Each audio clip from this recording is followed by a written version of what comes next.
persen, 90%-nya katanya cuma obat. Tetapi 90%-nya justru di tangan Tuhan. ya ternyata Tuhan membalikan keadaan itu.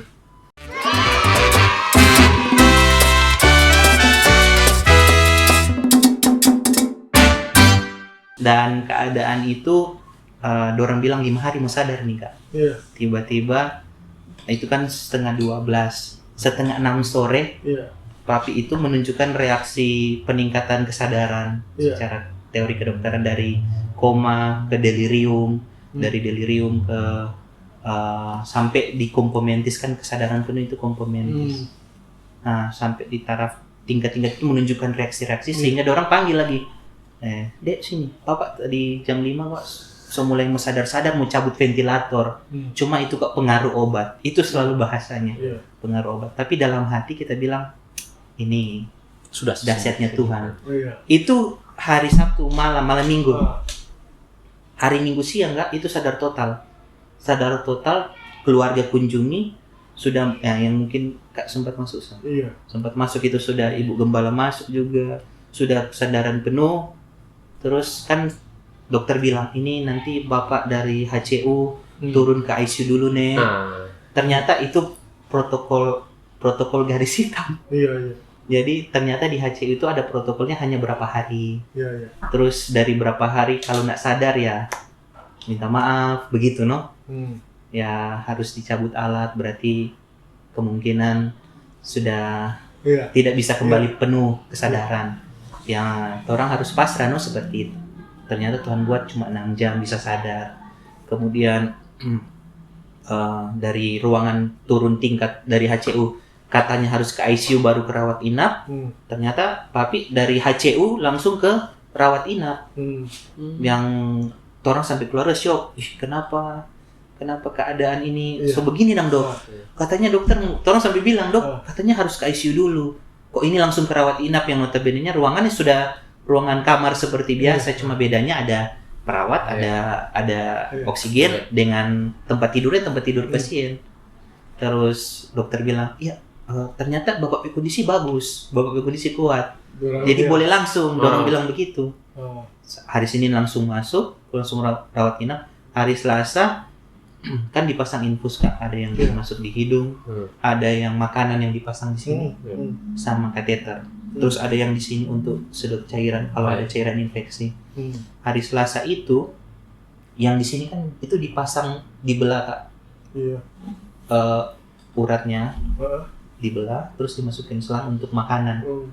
Tiba-tiba itu jadi kalau mau lepas harus dioperasi lagi, begitulah tekniknya.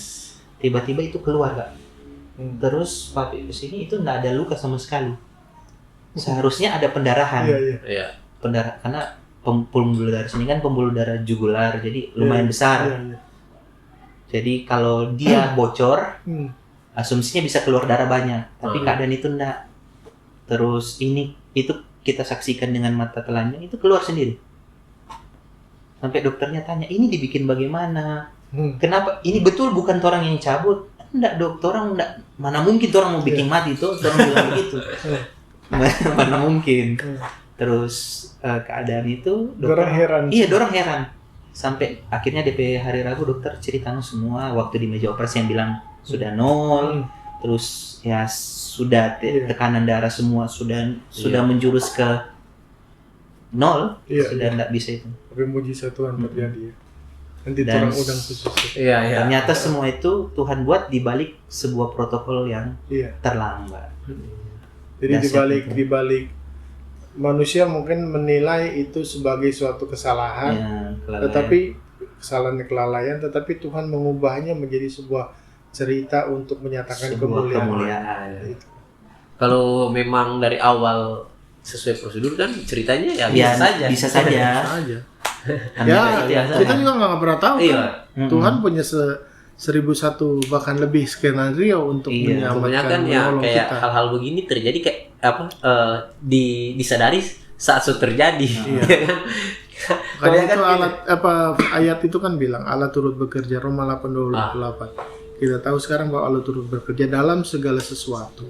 Segala sesuatu itu mungkin saja bisa aja kelalaian, kecerobohan, hal-hal yang lain. Tetapi justru di balik segala sesuatu itu Tuhan mengubahnya menjadi hal-hal yang bisa mendatangkan kemuliaan. Atau mungkin jadi juga tepat. Ya, mungkin juga bukan sekedar kelalaian, maksudnya keadaan yang tidak enak Iya, secara manusia kan. betul. Kadang-kadang kan Yang kita dianggap tidak enak. kadang-kadang kita juga kan umat Betul. Kristen kadang-kadang enak. Apakah Tuhan benar-benar saya? Mungkin Ada saja di- itu Tuhan mau kasih sesuatu yang lebih baik, tapi kita sudah menyerah duluan tuh. Di kitab Kejadian juga ada kisah Yusuf ketika dibuang ke Oh iya, yang Mesir dijual kan, dijual kan. Di endingnya kan setelah Yusuf akhirnya saudara-saudaranya datang minta makanan di Mesir, dia sudah jadi wali negeri, kan Yusuf bilang, engkau mereka-rekakan yang jahat terhadap aku, ya, tetapi Tuhan mereka-rekakan yang baik yang ternyata untuk memelihara keluarga ini, dari keluargaku. itu memang luar biasa itu. Iya. Jadi pembalasannya bukan hal membalas yang jahat, tetapi justru di situ saudara-saudaranya yang buang Yusuf waktu itu baru ngerti, aduh, ternyata kita maksud jahat ke dia, malah dia yang nolong kita, gitu. Iya. Itulah Tuhan baik ya. Emang banyak cerita. Memang kalau mau cerita dari awal sampai detik ini, ya semua karena kemurahan Tuhan banyak sekali Iya. yang dipikir secara manusia. Tapi ini saya luar ekspektasi loh. Iya. Karena awalnya kan kita pikir, oh ini charter representatif seorang dokter, pasti kan lebih ngebahas soal ilmu pengetahuan. Wah, iya. Tapi ini lebih bahas soal iman dan Iya. kepercayaan dan mujizat Tuhan. Karena mungkin di podcast ini baru dia bisa seluas itu cerita. Kan biasa kan dokter ngumpul dengan orang-orang sains, orang-orang dokter pasti bicara soal ilmu. Kalau di sini bicara Jadi apa? ini dokter Kan yang berbicara ilmu bisa orang bicara di sekolah. Iya. Tapi kalau mau bicara tentang kebaikan Tuhan itu jarang-jarang. Iya, puji Tuhan. Nggak bisa orang datang-datang terus duduk Iya. terus langsung kita mau bicara. Sebenarnya harus begitu kan orang Kristen, tapi ya karena situasi mungkin. Iya. Itu. Cuma Kak, kalau balik lagi kan tadi di pembicaraan awal soal profesi sebagai dokter gigi.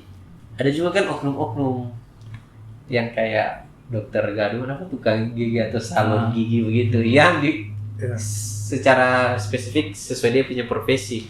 Bagaimana orang-orang yang kayak salon gigi tukangnya bukan memang dokter gigi yang asli itu, tapi orang Kristen Kak, bagaimana punya usaha gitu, gimana itu? Bro menyikapi itu gimana? Ya apanya dulu yang harus disikapi nih? Maksudnya konteks mungkin dari profesinya dulu, profesi itu apakah itu berpengaruh Mungkin terhadap yang mau saya tanyakan, kalau orang-orang kayak gitu buka praktek, itu ada izinnya tuh? Nah itu gitu, maksudnya berkaitan dengan izin sih sebenarnya. Sebenarnya kalau berbicara izin, kita memang tidak terlalu mendalami soal izinnya. Iya. Cuma untuk mereka kan tergolong dalam tukang-tukang kan. Iya. Tukang-tukang. Ada batas-batas yang mereka Tidak boleh lakukan. Iya. Contoh, setahu kita, kalau kayak tukang gigi, mereka bisa pasang gigi palsu, tetapi tidak boleh melakukan tindakan yang melakukan pencabutan. Contoh, misalnya kan orang datang ke mereka, aduh ini kita mau pasang gigi palsu, tapi kita masih ada sisa akar gigi. Oh sudah, mari orang cabut di sini. Itu tidak boleh, karena berbicara tanggung jawab. Jadi ya setidaknya mereka mengedukasi untuk ke dokter gigi sebelumnya, baru ya kalau pasiennya kan di mereka banyak masyarakat mau, mungkin karena dari segi biaya, harga. Makanya itu yang saya mungkin mau bilang, ya itulah di tatanan hukum sosial ini kan ada istilahnya, di mana ada demand, ada permintaan, ya ada supply. Ya mungkin ya ilmu bisnis. Itulah. Iya. Apalagi kan kalau di Amerika biasanya ada kayak yang di luar itu karena regulasinya ketat, biasanya terbatas tuh yang hal-hal yang seperti itu. Tapi makin bukan mau bilang Indonesia negara berkembang atau bagaimana, tapi makin kalau ke Asia atau sini yang saya lihat, karena kebutuhan orang terhadap jasa seperti ini juga ada, dan mungkin lebih murah daripada dokter gigi yang ini. Jadi larinya ke itu. situ. pasarnya ke sana. Bahkan ada di negara lain saya pernah lihat jasa-jasa yang dalam tanda kutip yang aneh-aneh, yang korek-korek. Iya. Iya. Ya kan? Iya, betul. Coba lihat di YouTube itu. Iya, betul. Yang sebenarnya ahli-ahlinya secara khusus sekolah. Kayak dia Ini dia cuma di pinggir jalan di ini korek-korek itu gigi atau apa. Iya. Ya kan? Ya itulah kembali ke soal itu tadi. Di mana ada permintaan, ya pasti ada yang akan menyediakan gitu. Dan kalau orang-orang yang minta itu udah nggak peduli lagi soal higienis, nggak peduli lagi soal keahliannya, yang penting tahu dia pernah pengalaman begini, ya pasti ya udah itu dalam tanda kutip sah-sah aja bagi masyarakat, ya kan, kalau begitu. Makanya praktek-praktek itu kalau sampai sekarang masih berdiri, berarti ya secara tidak langsung kayaknya ada izin juga gitu kan. Cuma Kak mau tanya juga, For Chandra kan sebagai dokter gigi, ya itu juga pelayanan. Melayani pasien atau apa. Maksudnya secara spesifik apa yang Bro lakukan dalam bentuk pelayanan ke pasien-pasien. Kan secara umum kan pasti kerja yang dengan benar, jujur. Apakah ada hal-hal lain yang lebih spesifik begitu ya enggak? Atau kayak share firman atau apa begitu? Kalau dalam keseharian ya sebenarnya firman Tuhan sudah ajarkan. Tidak ada hukum yang bahasa firman itu tidak ada hukum yang soal kasih kan? Iya kasih. Tidak ada lebih besar. Tidak ada hukum yang menentang hal itu. Iya betul. Kasih. Jadi ya sebenarnya dalam kita sehari-hari melakukan praktek, sekalipun kadang secara pribadi capek, tapi mau tidak mau harus mendengarkan, berbicara dengan intonasi yang intonasi yang betul-betul mengasihi mereka mau sembuh. Kita pada dasarnya kalau mau kerjakan ya enggak dipungkirilah ada beberapa status pasien yang orang ini lagi sudah diedukasi ya balik lagi sudah diedukasi minum obatnya ini begini nanti balik cabut terus datang dok kita minta obat aja dok itu cocok iya memang cocok tetapi sudah diedukasi bahwa resikonya ini loh bu terus sudah 3 kali bolak-balik dengan itu tetap harus menjelaskan dengan penuh kasih. Nggak boleh ibu sudah kan nggak boleh kan itu kalau dari kita seperti itu ya cara-cara spesifiknya seperti itu saja sih. Terus kemudian kita lebih peka juga. Contoh ada beberapa kasus dokter kita ada kan kalau kayak mau operasi sinus atau apa begitu harus bersih karang. Iya. Terus mereka bersih karang operasi itu pakai salah satu asuransi. Terus tiba-tiba harus ke klinik kami, tetapi dia bukan terdaftar asuransi di klinik kami. Otomatis dia jalur umum. Harus bayar, lumayan. Terus tiba-tiba dia langsung bilang dokter kita sebenarnya mau operasi besok, disuruh pembersihan karang gigi. Kita cuma punya uang seperti ini. Ya, di situ menunjukkan identitas sebagai seorang yang percaya dan kita rasa profesinya kita bukan juga maksudnya kita meraih profesinya kita bukan karena uang. Iya. Kita justru kalau mau pikir kalau mau kalkulasi ya mungkin orang tua yang kalkulasi tetapi secara spesifik kita rasa kita selesai kasus waktu sekolah justru karena kemurahan Tuhan hal yang mustahil mau diselesaikan tiba-tiba sudah di ACC dosen. Itu kan mustahil tiba-tiba masih ada 1 tahap loh tapi sudah di ACC cat ini sudah sampai. Justru kita lebih berpikir ketika kita selesai dokter hal-hal yang berpotensi income masuk kita lebih mementingkan ngana butuh enggak. Dengan begitu kita menunjukkan itu kita berpelayanan. Bukan bagaimana dengan sudah tangkap dah. Bagaimana menyambung hal tadi, bagaimana dengan teman-teman Kristen ini sekitar bro, saat tahu bro di dokter ini kan biasa minta gratis, cat bikin ini, kasih bersih karang gigi, cat ini, tapi nggak bayar itu gimana itu pendapat bro? Kalau pendapat kita ya, kalau analoginya salib itu kan ke atas, ke kiri dan ke kanan dan ke bawah, berarti orang posisi tengah. Berarti orang kan harus kontrolernya Tuhan. orang hidup harus ke kiri dan ke kanan menjadi berkat dan ke bawahnya orang. Ya teman-teman berada kan kiri dan kanan. Jadi yang bisa saja kan kalau waktu Tuhan Yesus salib pada kiri ada kanan. Tapi teman-temannya juga kan harusnya juga ngerti juga. Iya. Ya kalau satu kali ya itu Nggak kan apa-apa ya. pertemanan. Tapi kalau itu juga ya sama aja sih sebenarnya kayak Tapi begini. pernah kasus gitu kayak karena sudah kenal dekat terus minta jasa gratis begitu Kak. Bisa saja kan ada tuh. Kita lebih tidak memberatkan sih, jadi sekalipun ada kita ya setidaknya teman kita. Oh, ada sesuatu yang diganti. Kayak contoh mungkin bantu mau ke sewaktu-waktu kan atau apa. Iya, sewaktu-waktu kan pasti teman juga ketika orang butuh. Tapi itu kalau sebagai seorang Kristen mungkin bagaimana cara menyikapi hal gitu. Tapi Kalau itu bukan boleh marah. jadi topik khusus itu. Iya, topik khusus. Artinya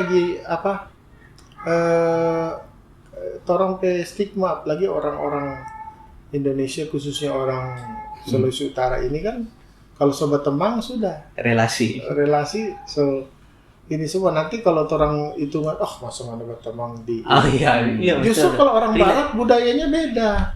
Mereka kalau orang di luar negeri sana kayak misalnya tinggal di rumah orang aja, dari waktu itu pernah orang Belanda, kita punya saudara orang Belanda, dia tinggal di dia nggak mau tinggal memberatkan, misalnya ke Manado gini, ada dia kalau orang kita kan ke luar negeri cari saudara biar murah kan. Iya.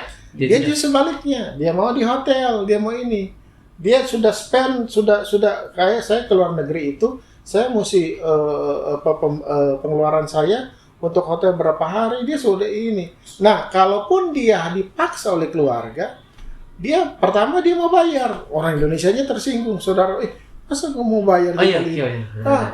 Orang begini. Karena sudah ditolak, dia berusaha sebaik mungkin pagi-pagi dia bangun, dia gospel, dia bikin bersih, dia apa untuk menyatakan bahwa ini jasa saya tinggal di sini loh. Itu orang luar negeri segitunya. Kalau orang kita kan justru sebaliknya, makin bertemang, makin dalam tanda kutip makin ini dah. Iya betul. Kalau saya pribadi contohnya begini, kayak mau bayar rumah makan gitu, atau mau pergi warung. Kalau orang itu, ini orang hamba Tuhan, hamba Tuhan dalam tanda kutip kadang banyak privilege tuh, privilege, dibayarin, ya kalau 1-2 kali itu. Tapi justru kalau orang itu sudah biasa, kita malah rasa canggung. Paling 3 kali lebih baik kita cari yang lain. Iya biasa kita. Makanya kita berbahasa begini Jo, kita bayar Jo kalau misalnya dia ambil bahan sembako atau apa, sudah tetap hitung Jo berapa. Kalaupun nama itu kalau mau memberi, hitung aja DP pokok atau bagaimana. Supaya kita terus belanja sini. Iya, lebih baik kan orang itu bayar aja, nanti dia mau lebihkan atau apa itu urusan dia. Begitu. Tapi kalau ini terompe komitmen. Ya komitmen jangan nanti kita mau datang mau belanja, lebih baik kamu mau kasih ke pastori atau ke ini yang betul-betul atau gitu. Beri, ya. Kalau ini kan transaksi jual beli, saya ada kebutuhan, saya mau belanja, jangan digratisin terus dong. Intinya kan begitu. Kalau ini terompe komitmen, sudah bawa Jo persembahan ataupun ulu hasil atau apa, bawa di gereja. Tapi kalau kita pergi pemudi, itu transaksional karena kita butuh jasa Anda, barang Anda, itu kita mau pakai gitu kan. Iya, betul. Bukan mau memanfaatkan gitu kan. Iya, betul. Berarti dia datang itu nanti dia artinya kalau memang dia betul-betul mengutamakan mau memberi hamba Tuhan dalam konteks ini pelayan Tuhan, kita mesti beri. Datang beri, itu pemberian. Tapi kalau nanti begitu, nanti lama-lama, aduh dia lagi. Itu biasa. Ya kan, dia tulus kan dari natulus kan. Jadi tetap belanja, biasa sama yang biasa. Kalau mau kasih lebih atau kasih diskon atau apa, itu yang cerita. Tapi belanja aja kita bayar kok. Yang pemberi jadi tidak tulus, yang menerima jadi tidak enakan. Ya kan nanti gitu. Jadi begitu. Kalau saya begitu. Cuma kalau Kak ada sakit gigi, kalau gak catre ini gratis. Baru 1 kali tuh.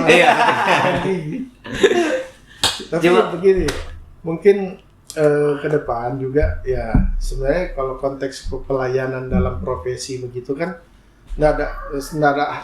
tidak harus begini, tidak harus mau bilang kamu apa yang kami sudah berikan untuk sebagai seorang anak Tuhan. Oh iya. Sebenarnya torompe hidup ini adalah hidup untuk Tuhan. Jadi seperti hal yang Catra bilang tadi, ya bagus itu. Jadi melayani dengan kasih.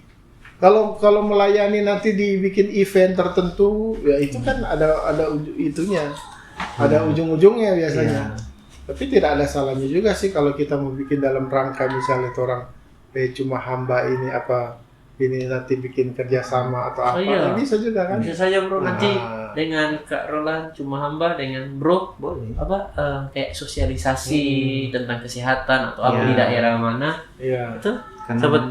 Cuma kita kan agak masih malu aja, cuma hamba masih sedikit. Iya. Tapi kalau ada yang nonton yang mau ikutan yang daerah Sulawesi Utara, itu jatuhnya apa namanya? Bakti sosial atau apa itu namanya itu? Boleh nanti kita ke bakti sosial. Bakti sosial ya. Nanti boleh dirancang. Ya, kalau nanti dalam waktu dekat atau apa nanti paling ada info di Jadi Instagram. ini channel kita ini bukan hanya untuk artiannya untuk di platform media sosial aja, tapi kita kalau Tuhan kendaki ya misalnya ke depan, apalagi ada yang misalnya ada yang tergerak sponsor atau donasi, kita akan terjun ke tempat-tempat tertentu, ke daerah-daerah tertentu yang memang membutuhkan, nanti bisa dikombin dengan pelayanan kesehatan, kesehatan gigi dan sebagainya. Nanti tunggu saja. Cuma memang tapi memang kegiatan ini memang dari awal Kak Roland sudah rancang. Jadi kalau donasi sekalipun orang kita rasa sih sekalipun tidak ada orang yang kasih donasi paling tetap kita akan jalan. Atau tapi, kalau ada kerjasama dengan klinik apa gitu kan bisa. Nanti kita ini lagi. Cuma kalau suka memberi ya orang sama-sama. Untuk channel Cuma Hamba ke depan kita lagi rancang bagaimana supaya juga apa ya? Tapi kan ada pertanyaan orang bilang kalau bikin konten YouTube paling ujung-ujungnya cari duit. Bisa ada. Siapa mau tahu nanti ke depan kayak jadi monetize terus ada penghasilan. Ya itu kemana? Tapi kan pernah di salah satu podcast Kak pernah bilang juga kayak karena bahwa ini Cuma Hamba ini kalau seandainya juga menghasilkan itu juga bisa buka lapangan pekerjaan baru buat teman-teman yang lain. Jadi platform digital tidak menutup kemungkinan kan nanti akan ada penghasilan ke depan. Tapi orang kadang sudah berpikir kalau channel begini sudah dapat duit gini. Sedangkan kita aja untuk internal operasional aja ini sendiri. Mic aja masih satu gitu kan. Ya, yang pertama memang kalau memang Tuhan berkati ini jadi platform yang ke depan bisa menghasilkan kenapa enggak? Yang pertama juga potong perpuluhan operasional, baru nanti setelah itu apa yang bisa dikembangkan kita jalankan. Mau jual kaos, ayo.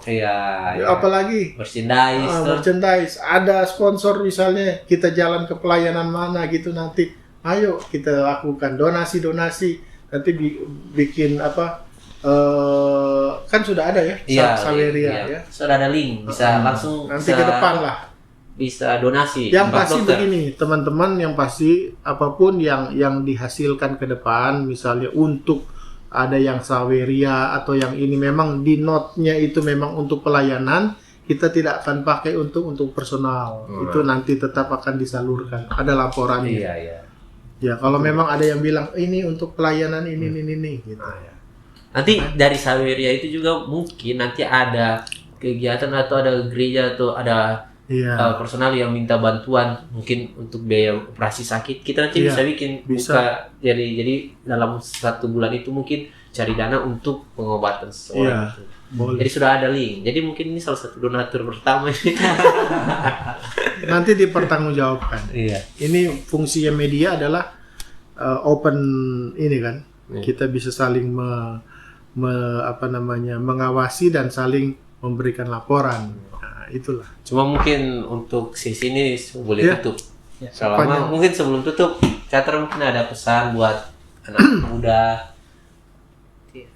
pesan atau apa buat teman-teman pemuda yang baru mungkin kayak anaknya Kak Roland yang baru mau kuliah, menentukan dia punya pekerjaan cita-cita, atau mungkin ada teman-teman yang di bidang profesi masing-masing yang sebenarnya sedang menjalani, mungkin boleh kasih.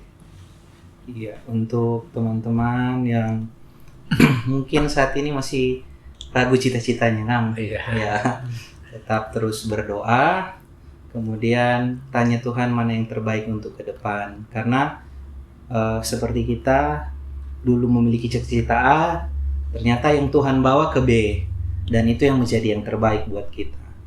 Dan teman-teman yang kadang mungkin berpikir, aduh kita nggak bisa sekolah, nggak ada punya apa tadi modal, modal dari segi intelektual, tetap terus mengandalkan Tuhan. Tuhan pasti punya cara. Amin. Di suatu waktu pasti rancangannya indah. Ya. Oke.